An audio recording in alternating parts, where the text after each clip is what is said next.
Turn on that radio and back here.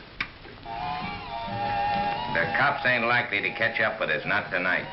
So we can all be quiet and peaceable and listen to the music.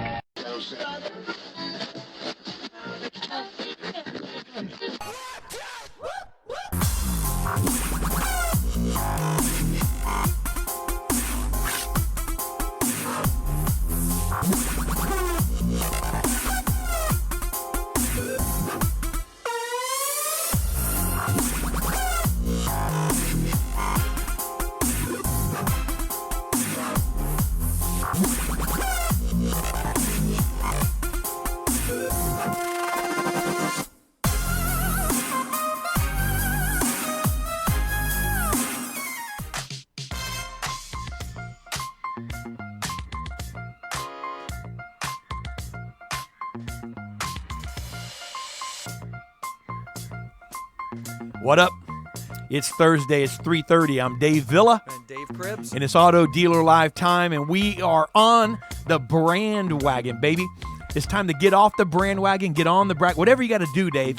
It's like, are you in or are you on it? That's what I want to know. Are you in it or are you on it? Because if you're in something, you're in it.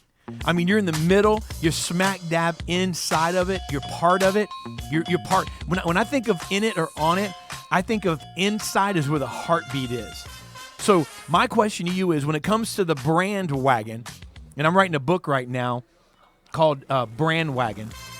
And Dave, when you're in the brand wagon, right? Mm-hmm. It's your heartbeat. Your heartbeat on the inside, man, means something. But when you're on it, you're like a tick. You're like a flea.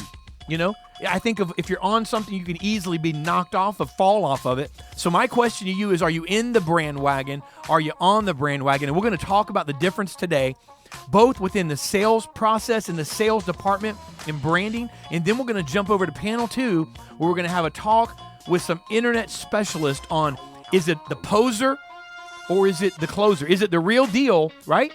Are you in the brand wagon or are you on the brand wagon of the internet department? We're going to talk about some things. We're going to ruffle some feathers. Yeah, we are. The only way we're not going to ruffle feathers today if you're bald, like with no feathers. Yeah, we might, hopefully won't hurt some feelings today, but we're definitely going to be a little bit controversial when it comes to branding. Everybody's on the brand wagon right now. The question is, like you said, Dave, you are the brand. Mm-hmm. So it goes a little bit deeper than just the surface level that we see on the internet. Mm-hmm. Is there substance behind your branding? Right, absolutely, and it's time. It's time because you know what, man. We've been on the show here three and a half years now, and on the air, and we're exposed to a lot of individuals all over. I mean, people reaching out to us. Hey, I want to get this person on. Hey, I'd like to be on. Hey, how can I get on with my product or whatever? Tons of things. And we're talking to salespeople and vendors and managers and what have you, and we've been exposed to the real. And here's the cool thing about the real. The real has gone through a season where they've struggled. So there's the struggle there. Struggle is not what we're talking about. But when you struggle, you have the ability to tell somebody else how to stop struggling. And so the real to me is somebody that says, look, I've been there, right? But I've applied myself. I put myself right squarely in to what it takes to get this done. And I've got a message to tell you. And then there's those that just kind of like hang on to the side of the brand wagon. And we're going to talk about what it takes to really be a superstar in this industry and not just make a name for yourself, but make money. Yeah. Succeed, Dave. Yeah, and I think there's also room to open up the dialogue about the person who may not have the track record, mm-hmm. but wants to get out there, wants to, be branded, wants to market themselves. And I think there is a place for that. I think, the term you used earlier, poser, mm-hmm. That might be a little different picture. Different picture of what? Well, then the person who maybe is, coming on board, starting a career, and wants to take advantage of all the great tools we have to market ourselves today mm-hmm. online and brand ourselves, but may not have that long, deep track record. But I think, when it comes down to... But then don't act like it. That's what I'm talking about. That's what I mean by poser. You brought it up earlier. Well, yeah, well, you said different than poser, but I mean, I think that's the definition of it. I mean, you know, you're a little bit older, a couple years older than me, but we came from the same generation where I think the word poser really came out of the '80s, you know, and the skating, you know, scene and what have you, skateboarding scene. And you know, when I think of that, I think of somebody who presents himself as one thing, but in reality is not that way. And you know, listen, there's aspirations, there's desires, but the reality is this, man. I mean, it takes more than just slapping your picture up somewhere, you know, and doing something maybe, quote, out of the box. It takes more than that. And in many cases, you know, it's that's surface. And if that were all it were, I mean, there's a website out there, I think it's brand.me, and I'm sure it's cool in many ways, but it gives the impression that, hey, you can put a picture, you can put your profile out, and you're branded. And then everybody's branded. But my question is, what about the content? Yeah. Well, you know, from a CEO perspective, and I'll ask you this question. I mean, you know, how much would you have to have a talk with someone if they weren't producing, but they were branding the heck out of themselves? In other words, say it again. Would you have to have a talk with someone if they weren't really producing, let me rephrase it this way, but were spending a lot of time branding themselves? Yeah. Heck, I mean, it wouldn't be a talk. I mean, well, because here's the, you know me, you've been around me long enough. I mean, here's my opinion on that. It wouldn't be a talk. There would be some training and some things that went on. First of all, you have to have measure, and you have to have measurement, and you have to have accountability, and you have to have goals and so forth. You have to lay it out and expectations. So first of all, there's expectations when someone works, you know, in sales with me. But here's the reality: there wouldn't really be a talk. There'd be change, or there'd on their end, or there'd be change on our end. And I'm not being hard about that. I'm saying, because look, if you're spending all your time quote unquote branding yourself, then reality, and I've had people like that. Let me go back before the internet, you know, branding was prevalent, you know, meaning like there wasn't the Facebook, and you know, there might have been MySpace. It was back in 2005 or 6. I had a salesperson, but there wasn't like the branding like now. You couldn't go, there wasn't Twitter, there wasn't, you know, everywhere you look, your profile's out there and you can get it out to 1 million people and what have you. And so I had a sales rep that came in, was very talented, and this person was doing probably $150,000 a month in business, one rep, you know, and held somewhat of a record for a period of time. And all of a sudden, this great person that did all the right things, working hard, building a pipeline, building a business, and building a book of business, and sustaining and retaining, always going out and getting new business, stopped doing the things that were necessary, and back equivalent to today's only going to brand myself, only going to do this, and only going to put all of this information out there, and I'm going to wait for the fruit, was email. And this person began to email everything and stopped making phone calls, stopped really, you know, cultivating business, and tried to do this approach that I set down multiple times and said, don't do that. Your numbers are falling. Finally, I had to let him go, because months later, his numbers had plummeted consistently and hit a rock bottom area, and I was preaching a message like, hey, you got to change, you got to stop. And ultimately, there was a refusal to. I don't know what happened, because I couldn't really figure that one out. But that's, to me, the person, to answer your question, that wants to brand only and doesn't understand that, you know, when somebody looks, it may get their attention, but then when they look, what are they going to see? What are they going to get? What are they going to read? What are they gonna subscribe to? And that's what I want to talk about. I want to talk about the fact that, you know, the person that's willing to work for it, right, and do what it takes. And we're going to talk to some people that brand. Let me understand. We've got some branding salespeople. Heavy hitters. Yes, sir. However, I think we'll be surprised at how hard they work. Maybe not surprised. I'm excited, man. I'm excited too. Yep. Hey, Mike, we're going to go to Ram on Fire. All right. Listen, this is great. This is, I think, the 3rd or 4th episode here. Dave, it's the 4th episode, Mike, and it's widely received. I mean, you know, I love it because Alan can be unplugged, man. And I love Alan Ram. Alan Ram's a great guy. We're going to go right to Ram on Fire. The next up is Ram on Fire. We'll be back in a couple of minutes. You don't want to miss anything. We have 2 panels. We've got 8 all-stars. We're going to be talking internet. We're going to be talking sales. We're going to be talking branding. We're going to be talking get off my freaking brand wagon. Right? Yes, the next up, get off my brand wagon. But actually, the next up is Ram on Fire. Boom.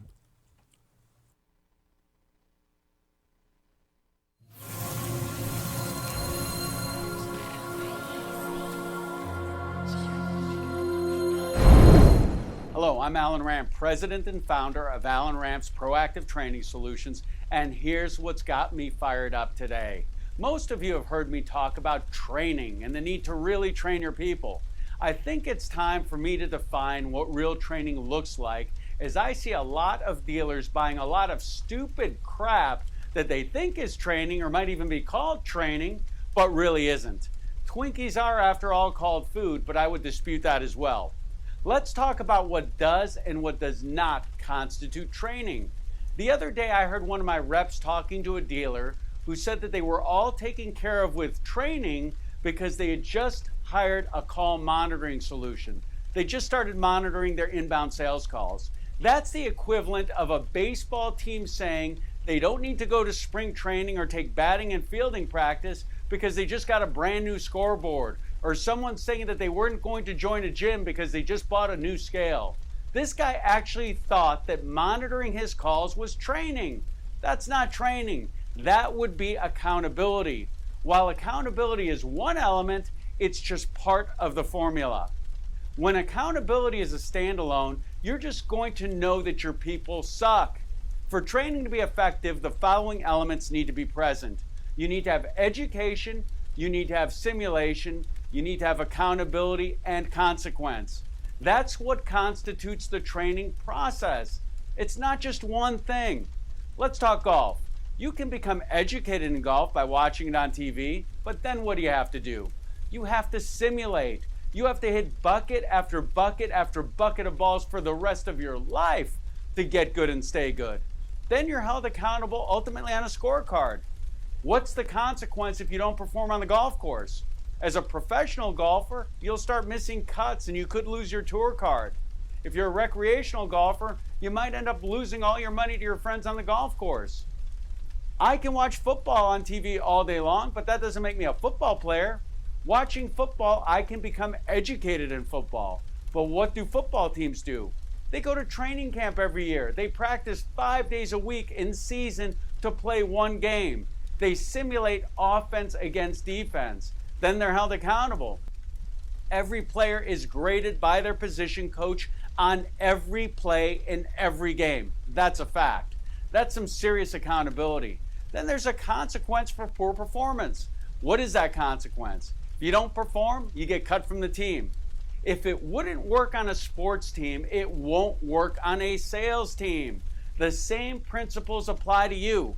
First, you have to educate your people. They need to understand what it is you want them to do as well as why they're doing it. Then you have to simulate. That involves a little bit of role playing and can realistically be done in as little as 5 to 7 minutes per day for a complete staff if you know what you're doing. Then you hold your people accountable. If we're talking about inbound sales calls specifically, you have to be listening to your phone calls. Please refer to my first Ram on Fire for a refresher on that. Then there needs to be a consequence. As my good friend Dave Anderson says, without a consequence, your standard is only a suggestion. For the ones that don't perform to your standard on the telephone, for example, they lose the privilege of taking phone calls. These principles apply to any training. It doesn't matter if you're training a sales team or the Seattle Seahawks. Those elements need to be present, or whatever you're doing is not ultimately training. Education, simulation, accountability, and consequence. If you want to learn about our complete sustainable solution for conversion off the telephone and internet, please call us at 866-996-4665. In any event, no matter what you're doing, let's make sure that what we're calling training really is, and that you have a complete process in place. Thanks for watching and letting me get that off my chest.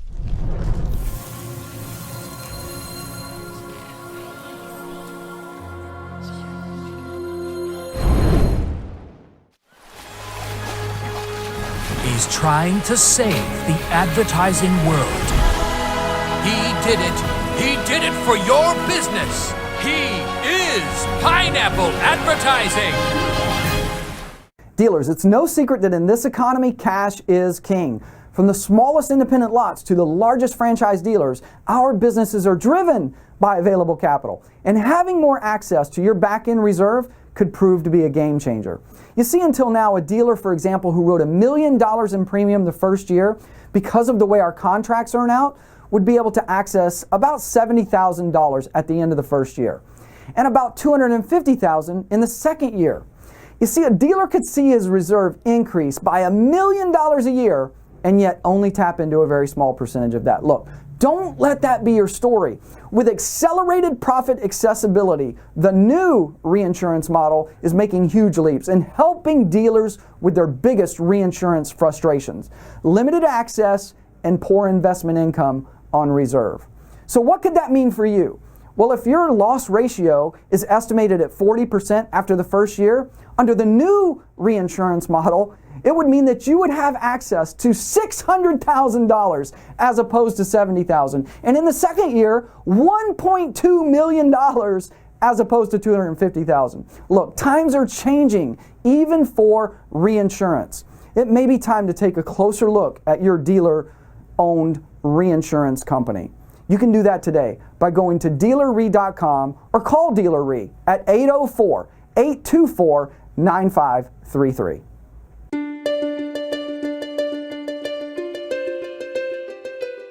Max Profit Selling, an easy-to-follow, buyer-friendly sales process that will give you the tools, skills, and confidence to consistently sell premium vehicles to delighted buyers. To learn more about selling the way your customers prefer to buy, please visit nopressureselling.com or call 1-800-515-0034.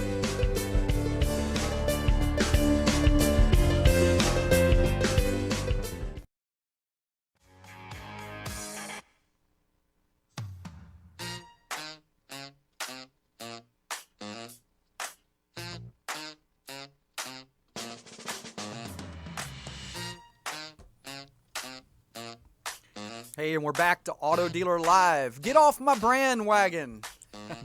Get off my brand wagon is the next up. We have a great panel coming on here in just a moment. Mike, are we set? We is set, man. All right. I'm digging in like the funky whatever this. We got a first-time guest, Amy Banner from Corwin Chrysler Dodge Jeep in Fargo, North Carolina. Right off She's the movies. 40. She's I got notes coming in here too that I had. But let me tell you something, man. 40 under 40. Yep. And we're going to talk to her about that as well. She's a rock star on the blacktop. Yep, and she's in Fargo, North Dakota. That's even more impressive. Fargo's like Fargo, this is like what they use in movies to like, yes. Say like, like in the middle of nowhere, right? Isn't that like a, like a parking lot or something? Wasn't that on Back to the Future or something like that? Hey, we might have been. Yes, sorry. That's all right. And we've got Elise Kephart, the YouTube diva. Elise, are you on the line? I sure am. Thank you for having me. Absolutely. Welcome to the show. And Charles Cannon. I'm going to say more about you guys here. Not that Dave didn't, but we have Mike Davenport that had 4 deliveries. I think he made it a point to post like 4 deliveries going on at one time. And so I think we couldn't get him to pick up here. So hopefully he'll call in a second and join the group. But we got Charles Cannon. Charles with Group 1, and I love this too. And it's going to play right into what we're talking about. He's the author of 10 Things to Look For in a Professional Salesperson. Amy Banner, as in Bruce Banner, as in what happens before. You know what I mean? The Incredible Hulk. You know what I'm saying? And 6-figure female salesperson, 40 under 40 this year. You said Coronado. And then we have the YouTube diva. And since 2007, okay, she sold thousands of vehicles. And she's going to talk about how. What's up? How you guys doing today? I'm excellent. I'm good. No it's been a little bit of a stressful morning. I'm sure some of you guys know my whole Acura MDX incident this past week, but it's a good day. So you're alive, right? You got yeah, right. It's good to be alive. Well, we're glad you joined us, and Dave, it's going to be a good panel, and I want to jump right into this because the intriguing title is when we talk about branding a lot, and there's only so many. It's kind of funny. I was telling somebody not too long ago in the auto industry, and this is a kind of a marketing. A marketing topic, what I'm getting ready to say, but it works for everything. We're a marketing company, and I have in my office, I've got something my dad gave me hanging on my wall. I framed it. It's a mailer, like a direct mail piece from 1927. Okay, and it literally, there's nothing new in the mailer with the exception of the fact that it's Model Ts, and but the verbiage, is pretty much the same. Meaning that there's not a lot to talk about, and I don't think we need to complicate the car business. So when we talk about branding, it's we've talked about it before, but I want to hit it from a different angle today, and you guys have been in the industry and are in the industry and have seen people around you that look at what you do and think, okay, I need to mimic, I need to copy, or I need to do what I see someone do with respect to, my image or, my social media presence, and kind of look at, the front end of this as the end all be all. And I know a lot about the three of you, and you guys didn't get to where you are. I think that was almost the secondary. The primary focus is talent and is hard work and is really hustling. And Charles, I'm going to start with you because I know this is what you believe. And again, the book 10 Things to Look For in a Professional Salesperson. You love to brand yourself, but it comes out of necessity, doesn't it?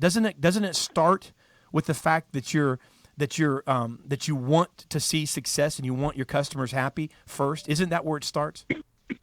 Absolutely. For me, it came down to I wanted to stand out in the marketplace. I didn't want to be just a regular car guy that just sells you a car and you forget about me a year later. My goal is to be the go-to guy for somebody when you think of BMWs in Houston, Texas. That was my goal. And, I've switched gears a little bit because now I'm in management. So I'm trying to train my guys that have this mentality. And, a lot of times I'm just dealing with the fear factor. They're scared to do it. They don't know what to do. And even though I lead them and show them by example, it's still that whole fear factor of putting yourself out there, Yeah, and I would like to ask Amy this question. Amy, I think there's a difference in being an online star or being a star that actually goes online. And one of the things in the dealership is that we have a lot of work to do, right? And so how do you find that balance? What's an appropriate amount of time for someone to be spending online and branding and doing all of these things versus doing the basics in the store that we know will get results?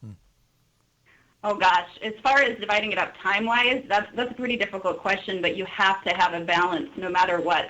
I'm pretty much the queen of our CRM, meaning I'm in there all the time. I'm calling customers. I am looking at opportunities that we have already generated from years of just doing excellent service in our community. It's, I have a great group here of people and a great organization. And am I online? Yes, I have a very big online presence. And do I spend a lot of time doing it? I do. However, if I wasn't taking that time in the store and doing my daily grind, I guess, I would not be selling the cars that I am, nor be making the money that I am or anything like that. I think you have to find a really, really, really good balance. It's kind of like anything. If you have some downtime, fill it with something productive. So if that means social networking and going out there and branding yourself out there, do it then. But the customer in front of you and the people that are right here, right now should always come first. Elise, I'm going to jump to you. Bobby Heron just tweeted online, and that's one of the things I love about the show. She just tweeted online something really cool. She said, branding, great branding, happens unintentionally. And so you didn't call yourself the YouTube diva. You didn't start saying that. I was watching football this past weekend, and they were talking about one of the nicknames of the players, and they said that one of the other players was going to give himself his own nickname, and the commentator said it doesn't work that way. It doesn't stick when you give yourself a nickname. And so long before you were called the YouTube diva, you were doing what the YouTube diva does. And so talk about how great branding is just, it kind of happens unintentionally after you really arrive. I mean, you talk about that, Elise, and if you would.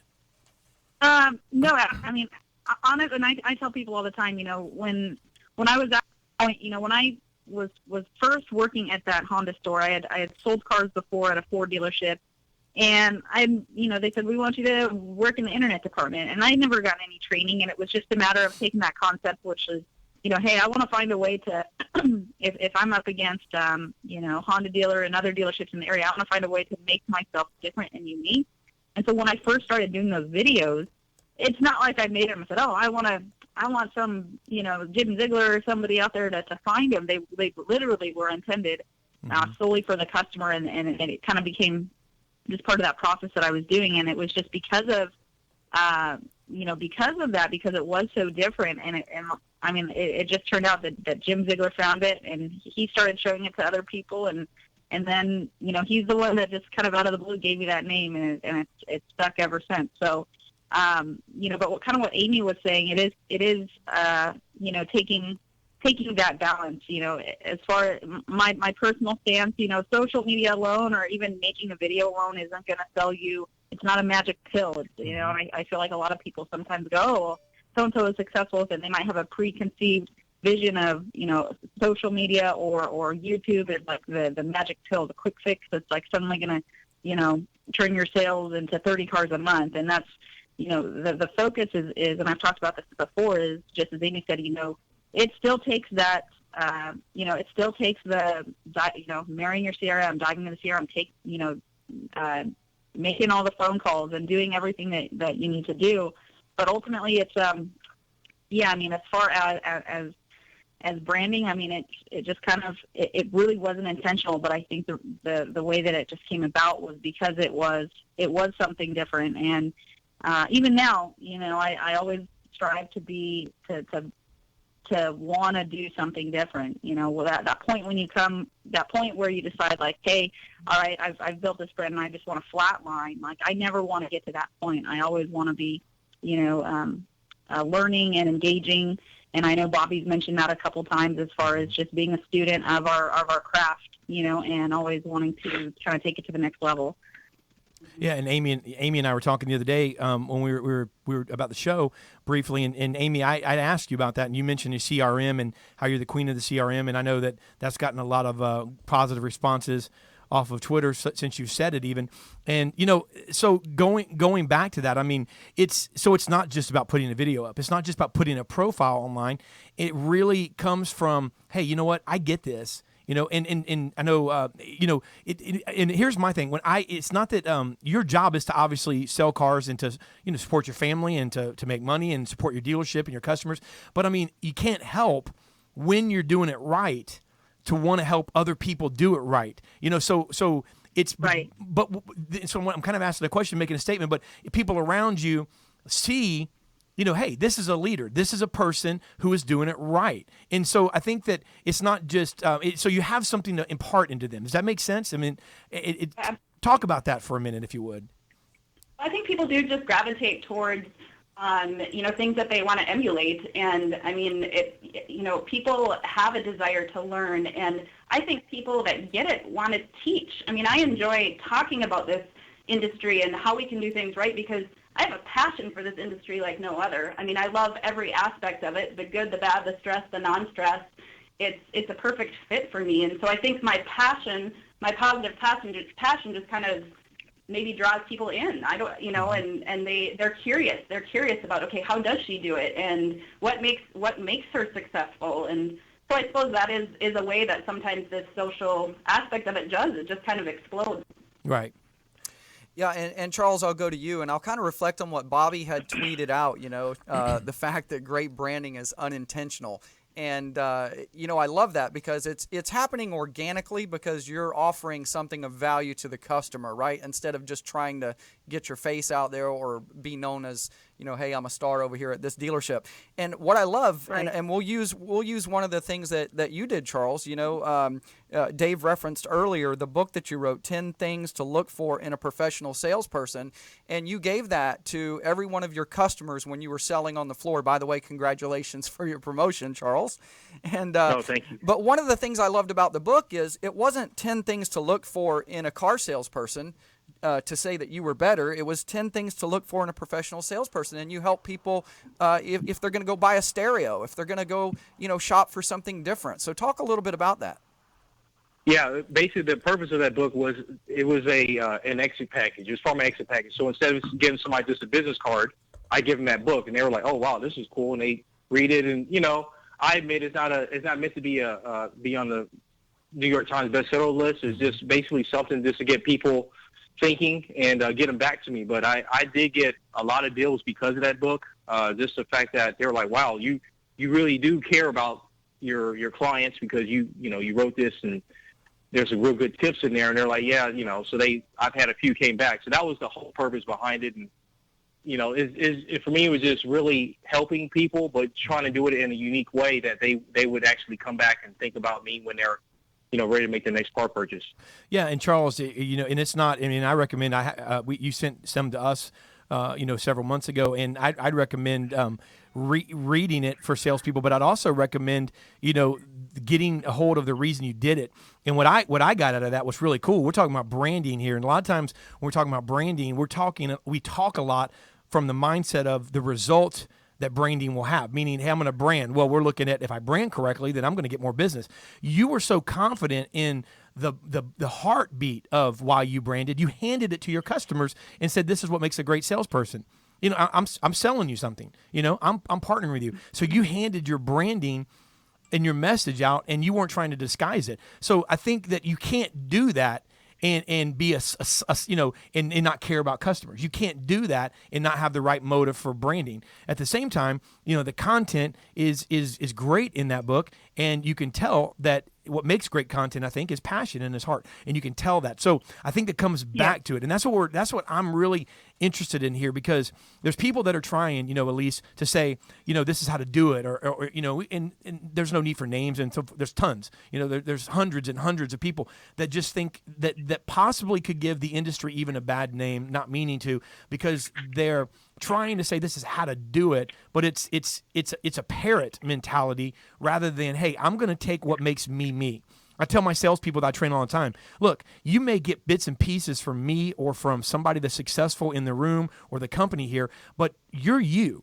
And you were hired because you were you. And there's one thing that you can only be that no one else can be, and that's you. And so and so talk about that, Elise, and that, how important, what's in us comes out when it comes to branding. I mean, Well, it's throughout this conversation, and I thought it was Gary Vaynerchuk. When I first started listening to a lot of his stuff, he's like, look, just because Steve Jobs did it, and he was successful with it, or just because I can't think of his name right now, but the creator of Facebook did it, you have to find what every individual is going to have that different passion, that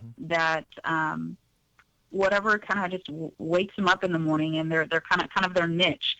And so it's when it comes to branding and when it comes to duplicating it, again, you really can't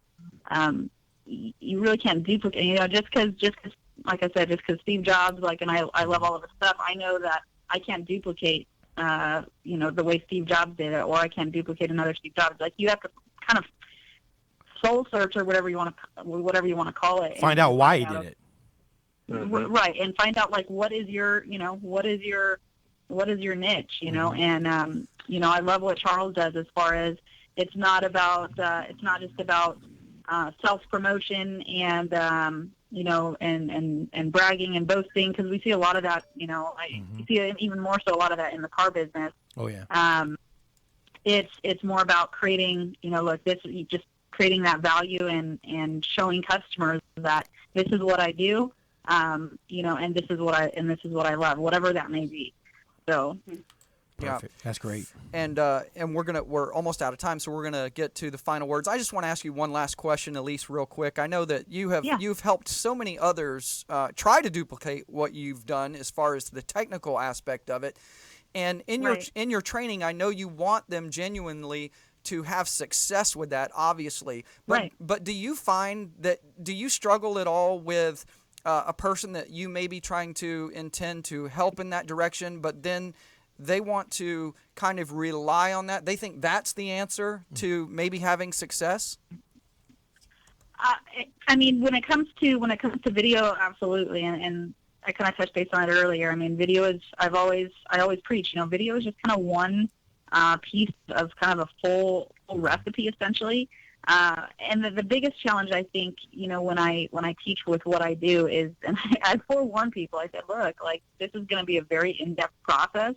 And, it's going to take that mentality of not making excuses, getting uncomfortable, learning something maybe that you don't know, or getting comfortable with doing things that you haven't done before.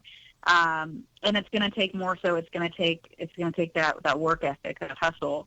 Because I feel, again, there's just a lot of complacency in our industry where it's, even if you provide, all the best training or the best tools or the best process, it's still, at the end of the day, you have to, wake up in the morning, get excited about doing it. And you actually have to put in that work mode and that hustle to do it. That's good. And so I don't know if that answered your question. But, no, it does. And I want to give you guys some final 60 seconds or so here, and let you kind of just really leave parting words with with the listeners.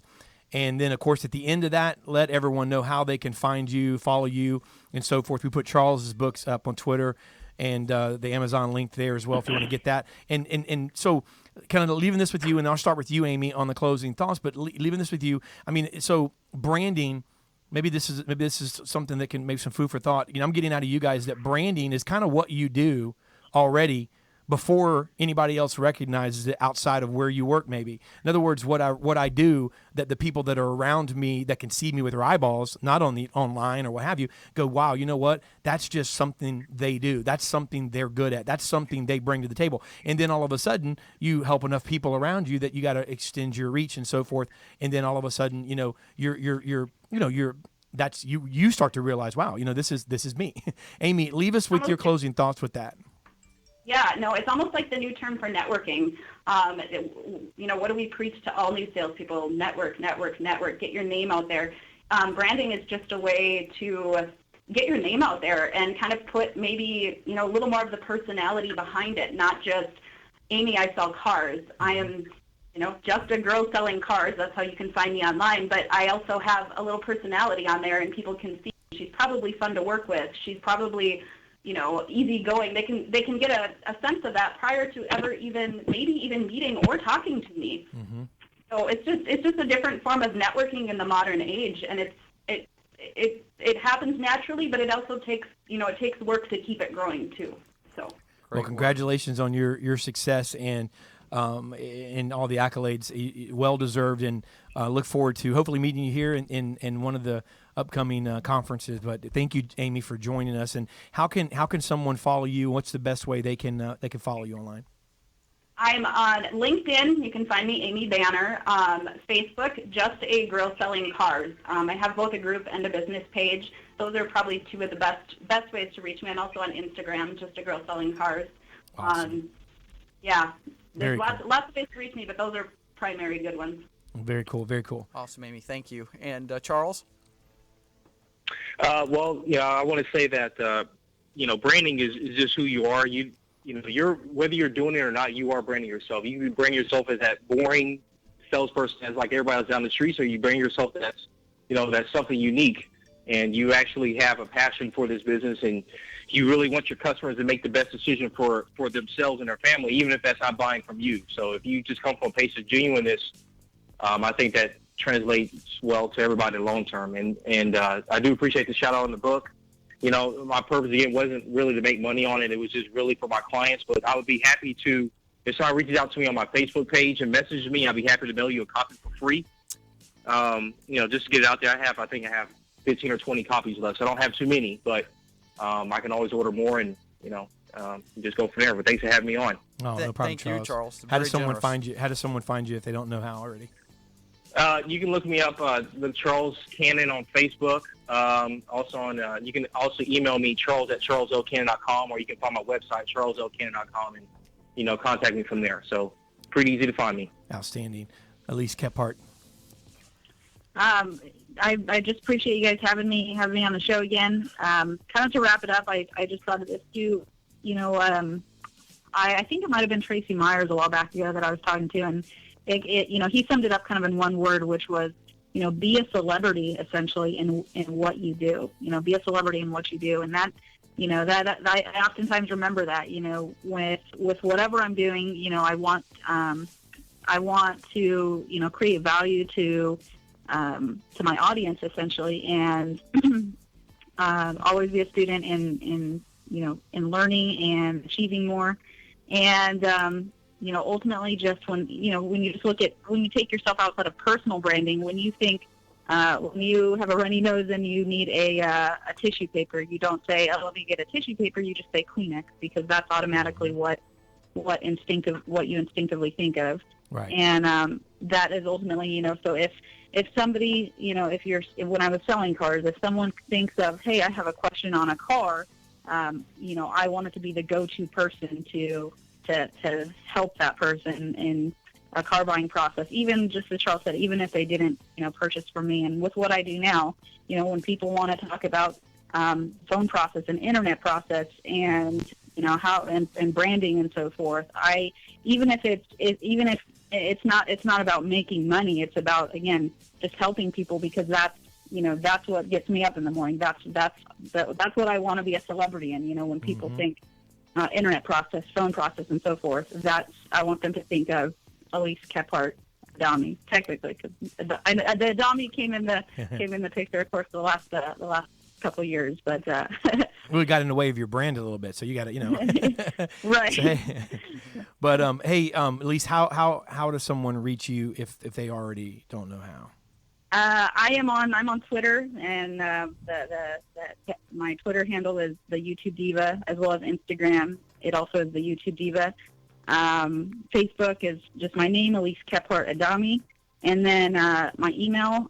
After I've had a Yahoo account for eons, and I finally switched over to Gmail. So it's EliseKephartExperience@gmail.com. Outstanding. Nice. Well, thank you for being with us. I know you're busy, and you guys have been awesome, and it's been a great panel. And thank you so much for sharing your wisdom. I appreciate it. Thank you for having me. No problem. Thanks, guys. Thank you. Thanks. Get off my brand wagon. And I love it, man, because we've got genuine people here. And if you can't get anything else, Mike, just give us a thumbs up when we're ready. Before we go to the sec, Dave, if you can't get anything else out of this, the thing we're trying to get across here is that the more the merrier. Yeah. Hey, look, man, the more the merrier. Do something versus do nothing. But you know what? If you've got, if you're going to brand, make sure that you tap into what you possess uniquely and individually, because that's you. Yeah. Speaking of Tracy Myers, he has an outstanding book called You're the Brand, Stupid. And that's the cool thing. Love if that you're uniquely made, right, then guess what? If you're the brand, then no one else in this world can be you.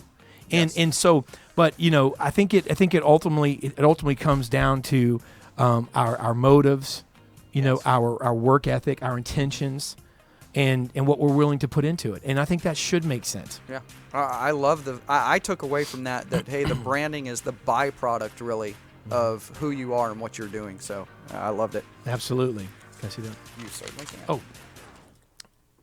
Cool. So we're going to be moving forward here. The next panel. The next up on Auto Dealer Live. Are we ready, Mike? Okay. The next up on Auto Dealer Live, you don't want to go anywhere. We've got the internet panel. And here's what we're going to talk about, Dave. Really, how does this apply? I mean, I know this is kind of like, what? Wait a second. Get off my brand wagon. What does that have to do with what we're going to be talking about? Why don't you kind of go ahead and lay that out in your opinion with what we're going to talk about? Thank you, Dave. Yeah, sure. Man. Go throw ahead. Me under the bus. Cheers. There. No, man. I mean, I'm just under kidding. the brand wagon. It's the brand wagon. I'm just kidding. Hey, look, the internet department is really a department that is made up of just what we talked about, a bunch of different individuals. And, what I'm interested to hear today is, do we brand within the internet department, are we branding that internet department, the dealership through the internet department? What does that look like? And, I think we'll hear some interesting perspectives, because we've got some giants in the business with us today, which is good Absolutely. news. From all over the place. I mean, from different camps, so to speak. But, I'll tell you kind of how it goes together here. You know what? You heard the song? Remember the old song? Because I didn't do a good job of that. Yeah, no, you did a fine job. But, I mean, here's how. Remember the old song, I was country when country wasn't cool? Yeah, I do right? remember that. I was country when country wasn't cool. Well, guess what? These people were internet department when internet department wasn't cool. Are you on the brand wagon? That's when I was there. That's right, man. No, but I mean, are you on the brand wagon, okay? Because it's the cool thing to do, and it's got, everybody's talking internet, all the conferences. Are you on it? Not the internet. I'm talking, are you on the department and the brand wagon? And I've got to do this because this guy did it and that girl did it, blah, blah, blah, blah, blah. But do you understand why? Do you understand what it really takes? And the experts that are coming on today, I think that what we'll get is we're going to share, hey, what it really takes, and what it really means. And a lot of these individuals, they're on the blacktop, and a lot of them have moved off of it and are teaching others how to do this. So we have legends and professionals alike on the show. What's that? Okay. You're getting them on? I'm trying to. Okay. Give me the thumbs up. All right, we're almost there. We're waiting on we're getting Ricky Lopez on. Everyone else is on. And so Dave, I was country when country wasn't cool, baby. Yes. I remember when like line dancing and all that came out, back, and everybody was like, people that never were country were country. I remember before that. Huh? I remember when we were square dancing. Right, but you think, what I'm saying, hey, and people begin to say, man, everybody's country. And then there were the real ones, the non-posers, man. Yeah. That were country when country wasn't cool. Mm-hmm. Yeah, the Johnny Cash. Come on, man, you got to know what I'm talking about here. I do know. Somebody's going to have to help me because I feel like I'm. What's the guy that in Tombstone? Billy Ray Thornton. He said, I feel like I'm playing cards with my brother's kids or something. I feel like I'm, you know what I'm saying? Like I feel like I'm trying to cram my voice into the microphone holes and pierce the ears of the listeners and try to get an amen. What I'm saying is that everybody should be on the freaking internet, okay? If you're not on the internet, come out of your hole and get on the internet. I'm not saying you should go back up the dial-up if you don't know what you're doing. What I'm saying is that are you doing it because someone told you it was the right thing to do, or do you know how to do it, right? Yes. Are you investing in it? Or does your... All right, we're going to go. The next up is panel number 2. And they were internet when internet wasn't cool. And we have the one and only Jim Ziegler, president and CEO of Ziegler Super Systems. He's a recognized industry leader, writer, columnist, professional speaker, and a super performer. The Alpha Dog is with us. We have Ricky Lopez, VP of Ross Advisors and Ross Hispanic, former Internet BDC Director of Berkshire Hathaway Automotive. That's Warren Buffett, baby. And we got Jennifer Briggs. She is a 40 under 40 automotive news recipient. Also, fresh on the LinkedIn and all of her social media tags, the director of, Dealer Strategy. What a cool title. The director of Dealer Strategy for ZMod Auto. And then we have Stacy Ellison. Stacy is one of our favorite people. We met her a couple years ago at Unfair Advantage in North Carolina originally. And Stacy is an automotive retail consultant of Beckley Automotive. And Dave, I'm excited about this panel, brother. I am too. And now, Stacy has actually she's moved to a new dealership. That's what I thought. I was just wondering if you knew that or not. Yeah, we're testing us. Yeah. Testing us. I failed. Go ahead, man. You start this thing off because, I'm still ready to go. So go ahead. No, that's good. Hey, look at Jim. Look at Jim. Yeah, he's ready. and I'm gonna go. You know what? I'm gonna go to Jennifer first. She's on screen with us now. She Skyped in, and first of all, Jennifer, congratulations. Mm-hmm. Really. Thank you so much.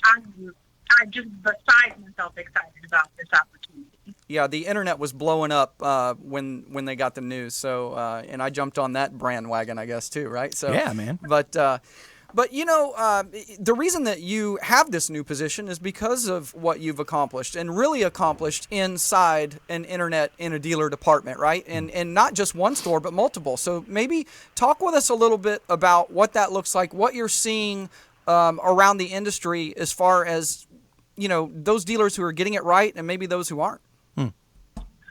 Absolutely. And I think as far as when you talk about internet in the dealerships, it really is, we all know I'm a data geek, so it's not just managing my metrics. But the number one thing that I've seen the people who are getting it wrong is that they have, and it doesn't matter to me whether it's appointment setters or title to grade sales reps, it can work as long as you give the consumer the right experience. Where people are going wrong is with an appointment setting department and a handoff to sales, making those consumers start all over.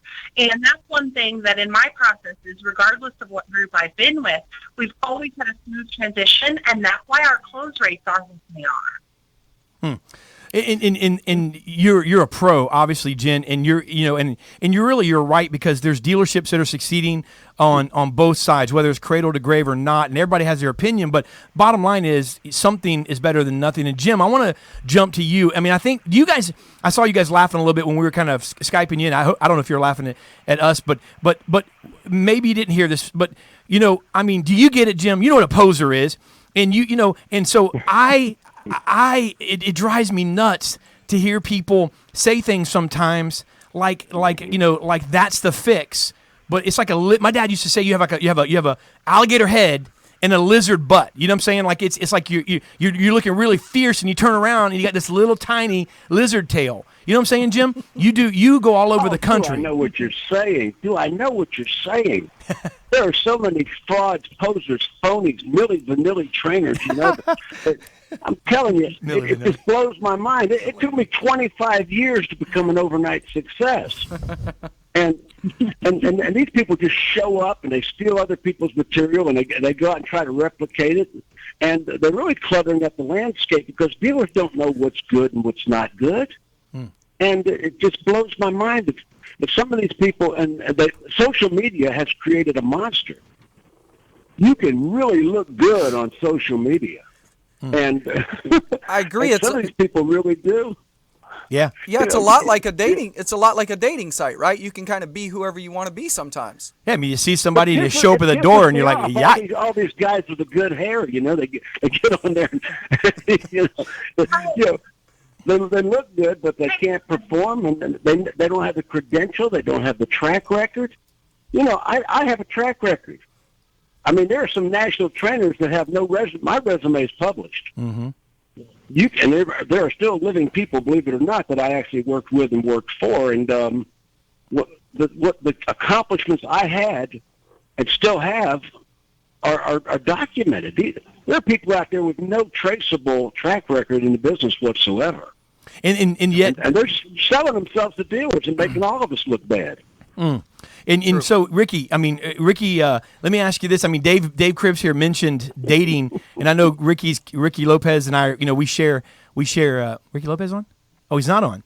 Ricky Lopez never got on. Mikey didn't tell me that. I'm sitting there talking to the air, man. All right, so let me go. So Ricky and I are both share, the Latin background, so I was going to have some fun with that. Oh, Stacy, okay. Let me ask you a question, and let me kind of throw this to you. Dave mentioned a dating, scenario and online, and Jim mentioned online can mess you up, and so you see somebody's picture online, and you show up at the door and their face will make a freight train go down a dirt road, man. I mean, it's like what in the world, photoshopped it all up or whatever. But Stacy, that's what's going on, and it's not just trainers and the Jim's talking about too, but it's people that just think that slapping something together, is the way to go. Talk about that, Stacy, because you've seen the real deal, and it takes the real deal to work, doesn't it?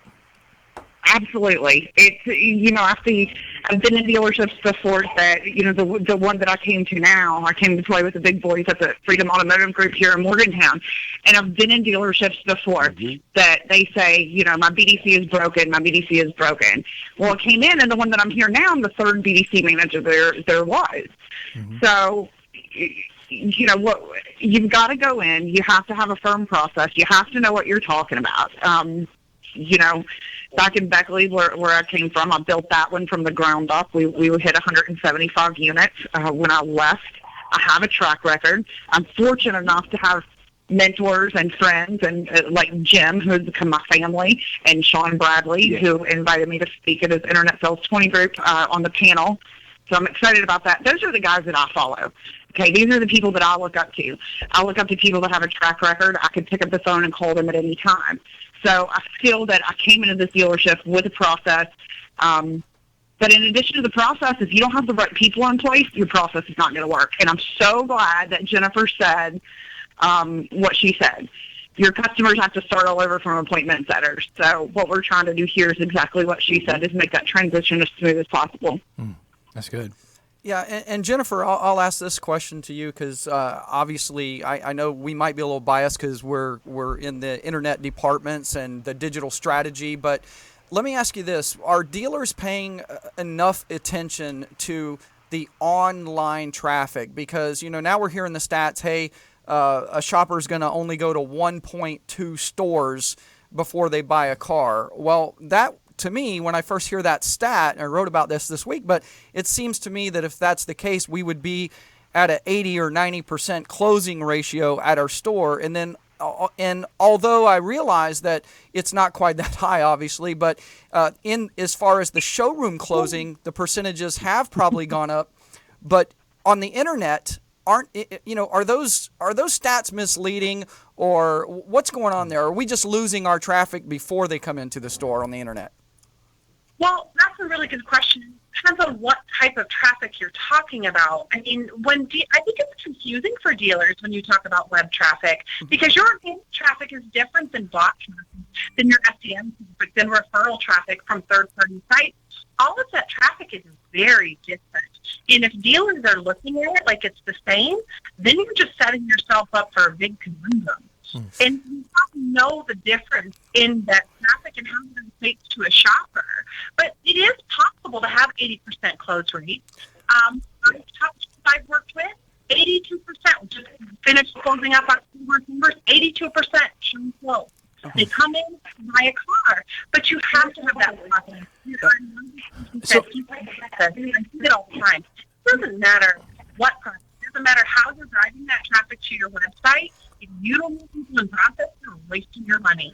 And Jim, is it 80? Is the closing ratio higher than it used to be because the customer is doing so much research online, and by the time they get to talking to a person, what have you, that they're ready to buy? It's not a question. They're just now it's time for the close. I mean, does that have something to do with the closing ratio being higher in your opinion, Jim? Well, in my opinion, figures lie and liars figure. A lot of the stats we're being fed are to favor the vendor that did alleged research. 1.2 dealerships, I pity that 0.2 dealership that was involved in that number. But the truth of the matter is the closing ratio should be higher today. We're more connected. The consumer is better informed. And we need to be better managed. You know, I trained from the viewpoint of being a manager and branding. You talked about branding earlier. A lot of our salespeople are branding today. And, I mean, they're branding themselves, not the company. And Jim Ziegler's a brand. The Alpha Dog is a brand. I mean, the jewelry, the swagger, the hats. I created this cartoon character. I manage this character. I mean, the Alpha Dog is a cartoon I created, and I carefully manage that persona. A lot of people don't get that that's all branding. It's worked pretty well. Yes, it has. I forgot what your question was. I just told you what I wanted to say. Well, you answered it. You answered it by starting out by saying that the figures may not be true, but the closing ratio should be higher. And I guess. So yeah, you answered it. Well, Jim, let me ask you this question from a top management level. Do you think that there's enough emphasis on the online traffic? I know, when you're at the dealership and you have someone that physically comes in and physically leaves the store without buying a car, it stings. It hurts us when we see someone walk off the lot that didn't buy a car. Do we feel that same sting when they hit our site and leave? And should top management, you mentioned top management. Top management is not connected. They're not involved. And I'm a 68-year-old man. I've never made any bones about that. But I have stayed on top of as much of the current technology and technology-enabled sales as possible. So many dealers have abandoned it. They don't know where the on switch is. With dealers and general managers, a lot of them would be better off to just give them a golf bag and a beeper. We'll call them if we need them, I mean, right. I came from top management. And I evolved as the business evolved. The road to the sale didn't die. The road to the sale evolved, and technology was added, but maybe the steps have changed in the order, but we still have to have a process. Average people with great processes can do incredible things. You don't need superstars. Superstars clog up the woodwork. I fire superstars most of the time. The prima donnas.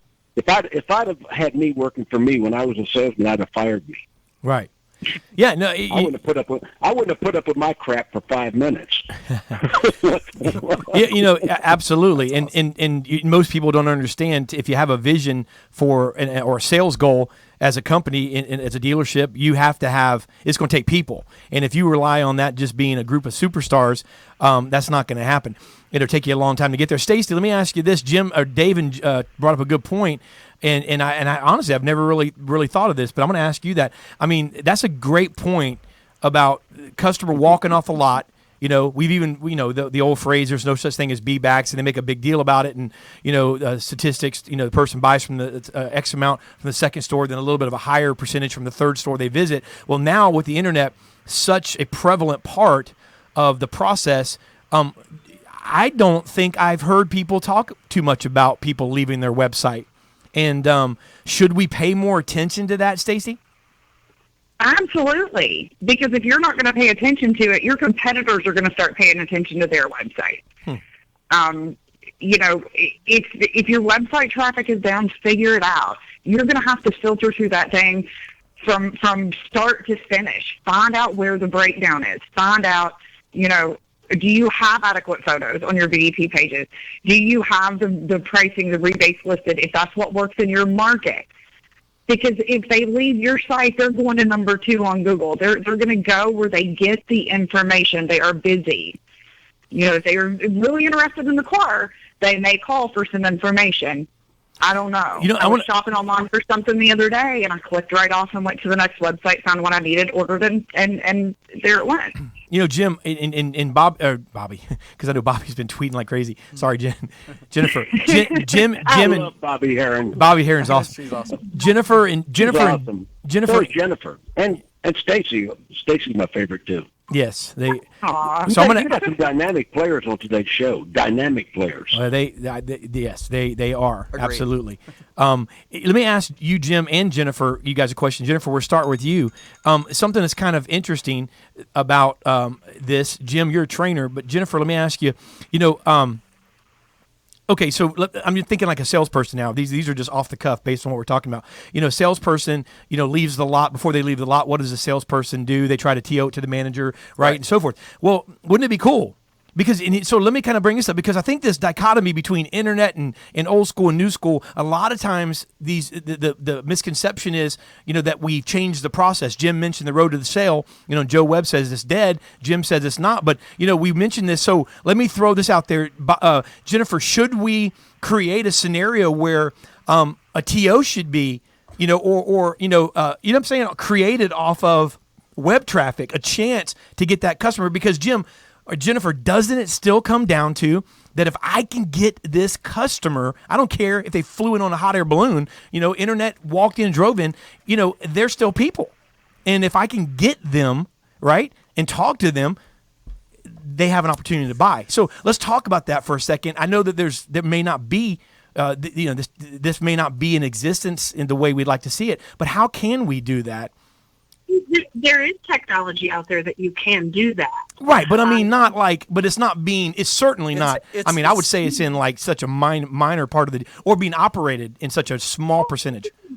I mean, if you look at different products out there are at least 5 of them that I can think of that allow you, whether it's an appointment setter, a geek in a box, an internet salesperson that is sitting there and watching the web traffic. Mm-hmm. And depending upon what that user is doing, if they go to 2 VDP pages, I can pop a coupon. I can pop some type of conversion to get to talk to them. There are products out there that do that. But here's the thing. Dealers aren't paying attention to it, because there are so many different types of traffic. They don't understand what a lot of that means. What's the bounce rate? I'm bouncing a basketball with my kid after school. Well, and that's what I mean. That's where I'm getting at. I'm not saying there's not technology out there, but I mean, you and I both know that most general managers, most decision makers of dealerships, if it sounds too confusing, and it's not sold by a salesperson to them that shows them how many cars are going to sell and doesn't understand the car business and how to extrapolate it all the way down to what your gross is going to be, then they're not buying it. And if they buy it, they're not going to use it, and then they're going to cancel it. So, the deal is, but think about it. If you can show them how to sell cars on it, you know what I mean? And Jim, Jim was nodding his head. What do you say, Jim, about that? If we can create on a high percentage basis the ability to really, really get somebody before they get to that other website or really get too far down the internet road, wouldn't that be pretty cool? Well, you've got to have a sticky website. All these lead providers selling these phantom VDPs that really don't exist. Mm-hmm. And your web conversion's got to be the thing. Everything today's technology. Even the Pope is on Twitter. I'm trying to picture His Holiness playing Angry Birds. The whole world's technology today. So Yeah, and you mentioned the TO. I believe in a BDC situation, there's got to be somebody that can take a TO. Amen.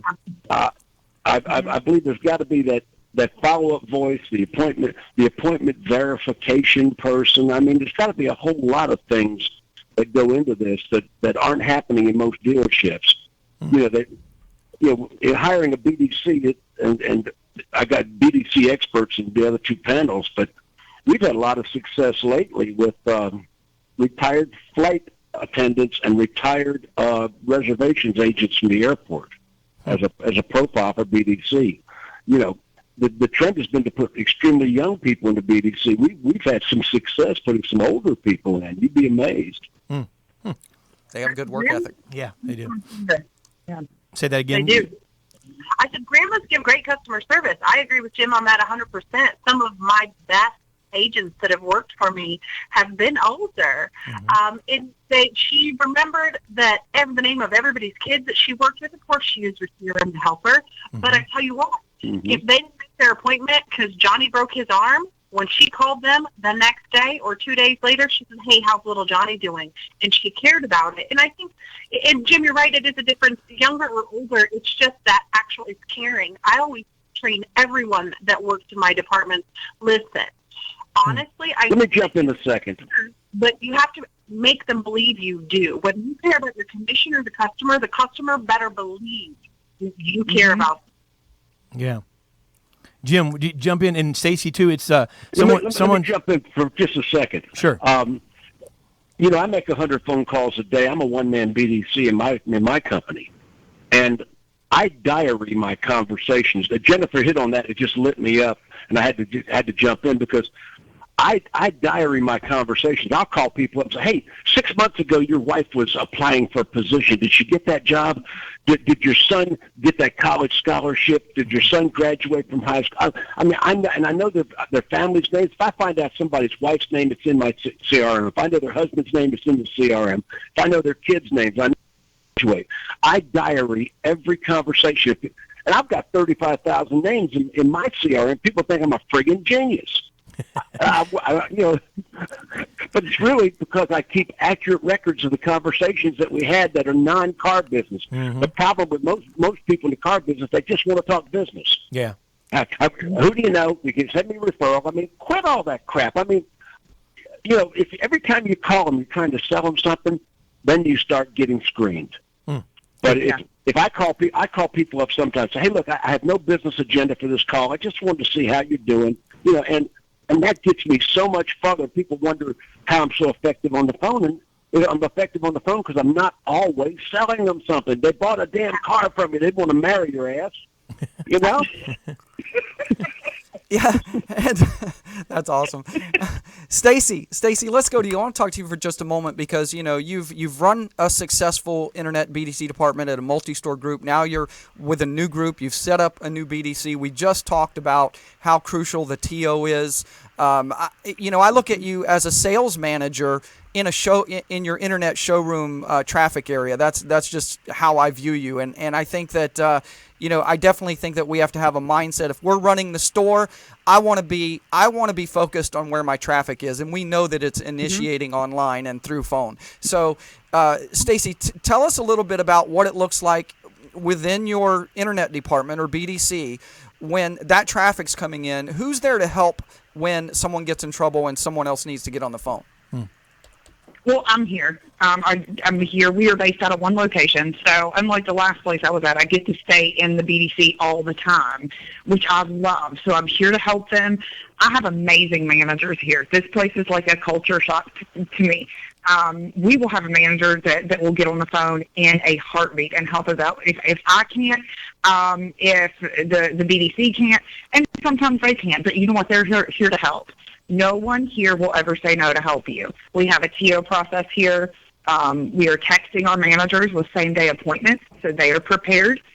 We realize that they can't, all the time sit in front of the CRM. So we're trying to make that as easy as possible on the customer. For when the customer does arrive, they're prepared. If the customer has questions that we can't answer, to help, and that's what I love about being here. Everyone's here to help.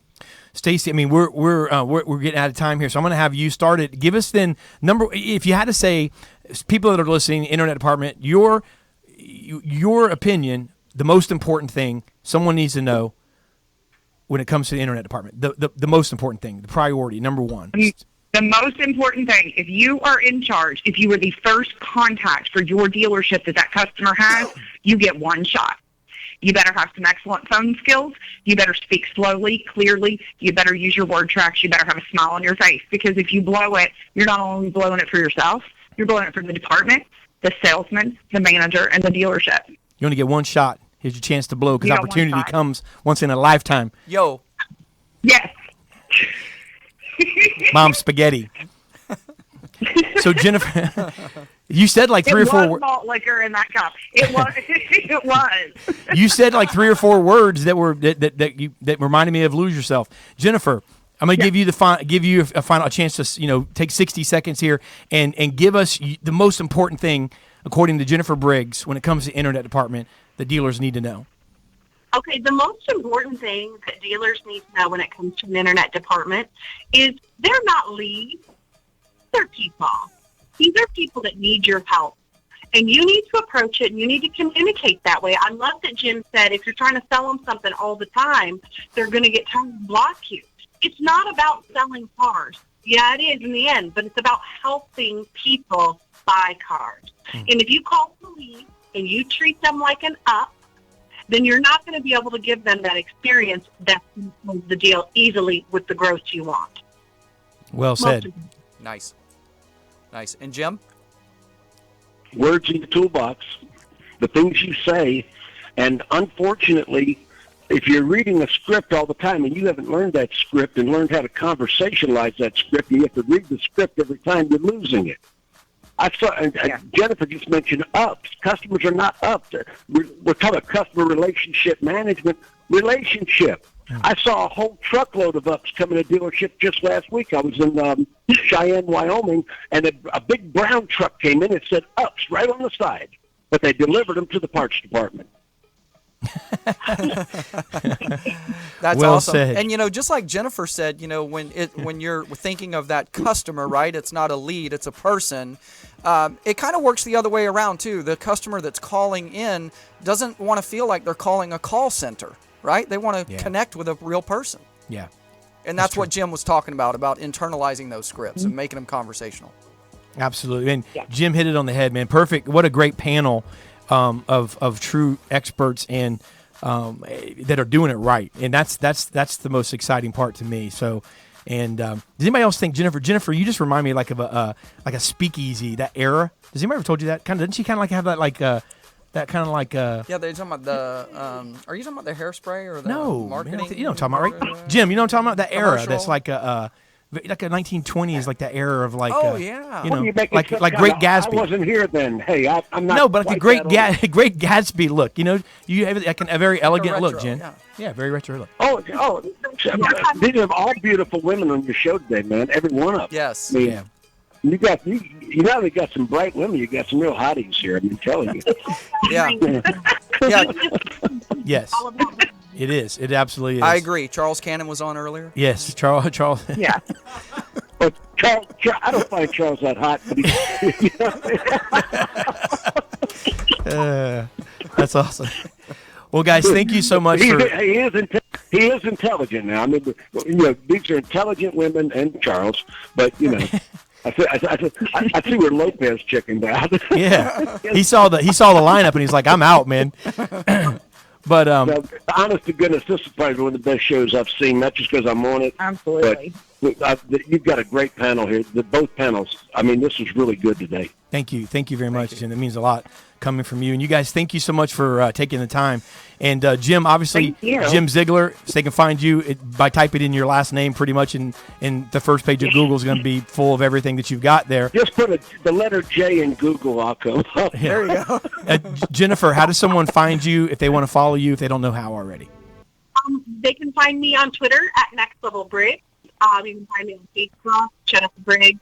If you get on Facebook right now, you're not going to be able to miss me today with the announcement and the press release of the new position in my auto. So find me on Facebook or follow me on Twitter. Awesome. And Stacy Ellison? You can find me on Facebook as under Stacy Whitlock Ellison. I'm on Twitter. It's Stacy Ellison 44. Facebook is the best way to follow Jim and Jennifer. I stalk them both, just so.